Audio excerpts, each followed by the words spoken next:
naman magkikwento tayo tungkol sa mga kwentong multo at kababalaghan. Ang babae sa Murayta. Hindi ko maipaliwanag kung bakit ganoon ang pakiramdam ko ng araw na iyon.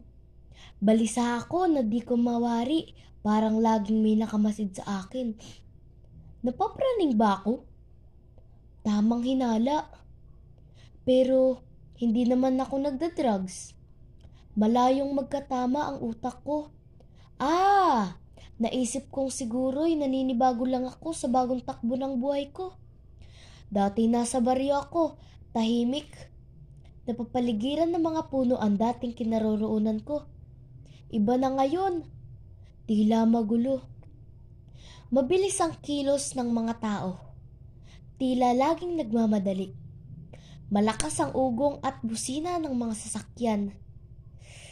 At ni isa'y wala akong kakilala. Iyon ang Murayta. Pagka-graduate ko ng high school, sa pambarangay na eskwelahan, parang nagkaroon ako ng culture shock. Sa unang araw ng pagpatak ko sa FEU campus, sabi ko sa sarili, ang laki naman ng eskwelang ito. Sa barangay high school na pinanggalingan ko, tumutulo ang bubong kapag umuulan.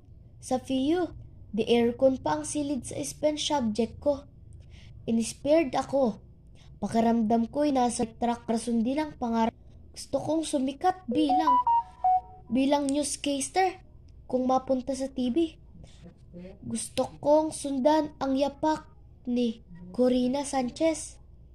Pagkatapos ng klase, diretso ako sa bookstore sa Murayta. Naghahanap ng textbook. Noon ko naramdaman na parang may nagmamasid sa akin. Huminto ako. Lumingalinga. Wala naman akong kakilala rito. Wala naman akong makitang nakatingin sa akin.